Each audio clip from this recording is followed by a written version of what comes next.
ఇస్తాం 75% అని చెప్పి దాంట్లో పెట్రోల్ బంక్ పెట్టి మాకు రూపాయి ఇవ్వకుండా అతను మోసం చేశాడు. వాడు కోడల పేరు మీద డబ్బులు తీసుకున్నాడు, మా దగ్గర 5 కోట్ల రూపాయలు మా దగ్గర తినేశాడు, ఇట్లా బెదిరించారు. తర్వాత ఈ ఎలక్ట్రల్ బాండ్స్ అనేది అసలు మాకు అంటే టీఆర్ఎస్ పార్టీ నుంచి ఎవరు కాంటాక్ట్ చేయలేదండి.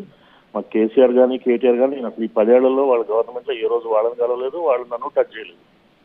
కానీ ఈ సాంబశివరావు ప్రభాకర్ రావు మాత్రం వాళ్ళ పేరు చెప్పి నీ మీద గవర్నమెంట్ చాలా అప్సెట్ ఉంది, నువ్వు అట్లా ఇట్లా అని చెప్పి వీళ్ళతో డీల్ చేసావు, వాళ్ళతో డీల్ చేసావు, ఈటల రాజేందర్ ఫండింగ్ చేసావు, వాళ్ళ ద్వారా చేసావు, వీళ్ళు ఇట్లా అన్న మీద అన్ని రకాలు భయపెట్టి నాకు అసలు ఈటల రాజేందర్ గారు ఎవరో తెలియదు, కేసీఆర్ ఎవరో తెలియదు, కేటీఆర్ ఎవరో తెలియదు. నేను ఎప్పుడు ఎవరిని కలవలేదు పొలిటీషియన్స్. యూజువల్గా నాకు అంత అవసరం పడలేదు. మా బిజినెస్ మాకు సౌత్ ఇండియాలో అంతా ఉంది, మా పని మేము చూసుకుంటాం తప్పితే ఏదైనా పని ఉంటే ఏజెంట్లు ఉంటారు, వాళ్ళు చేసి పెడతారు, కన్సల్టెంట్స్ ఉంటారు, పర్మిషన్లు కావాలంటే వాళ్ళు తెచ్చి పెడతారు, లేకపోతే మేము వెళ్ళి డైరెక్ట్ తెచ్చుకుంటాం. మేమేం వేరే గవర్నమెంట్ ల్యాండ్స్ లో బిజినెస్ చేయలేదు, మా గవర్నమెంట్ ఏ రకమైన సంబంధం లేదు. ఇక్కడ ఆంధ్ర, తెలంగాణ, కర్ణాటకలో 3 చోట్ల మాకు బిజినెస్ ఉంది. మాకు ఎవరు గవర్నమెంట్ ఏ రోజు మాకు సంబంధాలు లేవు.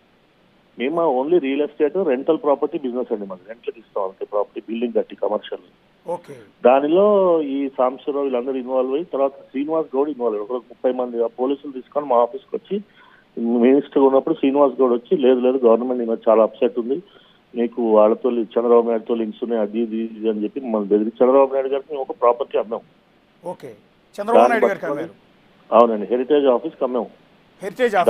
జూబ్లీ చెక్ పోస్ట్ దగ్గర ఉన్న హెరిటేజ్ ఆఫీస్ అమ్మితే దానికి పట్టుకొని నువ్వు ఆయన ఇది అది అని చెప్పి మమ్మల్ని అనవసరంగా దాంట్లో లాగి బెదిరించి ఈ శ్రీనివాస్ గౌడ్ సాంబశివరావు కలిసి మమ్మల్ని బెదిరించి ఎలక్ట్రల్ బాండ్స్ ఇప్పించారు.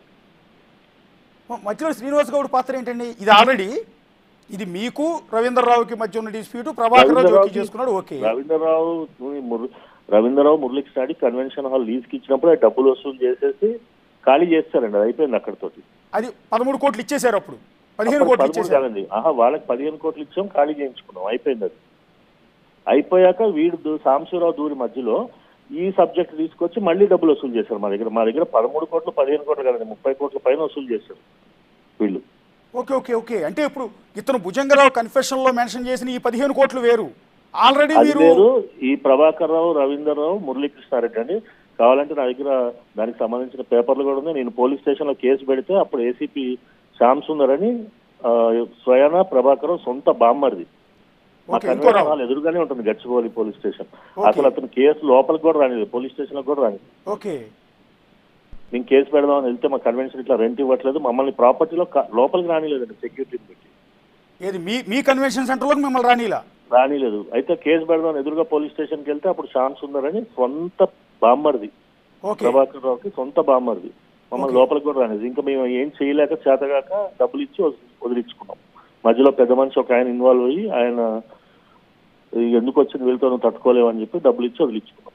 ఏది మీ కన్వెన్షన్ మీరు లీజుకి ఇచ్చి మీకు వాళ్ళు రెంట్ కట్టకపోగా 15 కోట్ల రూపాయలు మళ్ళీ దాన్ని మీరు వాళ్ళు ఆక్రమిస్తే దాన్ని వదిలించుకోవడానికి 15 కోట్లు సమర్పించుకున్నారు. అవునండి. డైరెక్ట్ క్యాష్ ఎవరికి ఇచ్చారు సార్? రవీంద్రరావుకా లేకపోతే? మొత్తం మురళీకృష్ణారెడ్డి, రవీంద్రరావు ఇద్దరు కలిసి తీసుకున్నారు. ఈ మురళీకృష్ణారెడ్డి ఎవరండి? మ్యాక్ ప్రాజెక్ట్స్ మురళీకృష్ణారెడ్డి, రవీంద్రరావు అన్నిట్లలో పార్ట్నర్ అండి. ఇతను ప్రభాకర్ రావు వీళ్ళందరూ ఒక సిండికేట్ అనమాట. ఈ మధ్యలో శ్యామ్ సుందర్కి ఏమైనా సమర్పించుకున్నారా?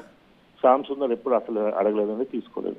ఓకే ఓకే, ఇప్పుడు ఆ ఎపిసోడ్ అక్కడతో ముగిసిపోయింది.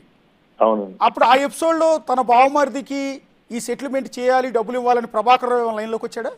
ప్రభాకర్ డైరెక్ట్ గా వాళ్ళ ఇంటికి ఇక్కడ కొండాపూర్ లో వెసిలా విల్లాస్ అని ఉంటాయండి, విల్లాస్ లో పిలిపించి మరి అలా ప్రభాకర్ రావు, రవీంద్రరావు, మురళీకృష్ణ ముగ్గురు కూర్చొని అక్కడ విల్లాలోనే సెటిల్ చేశారు.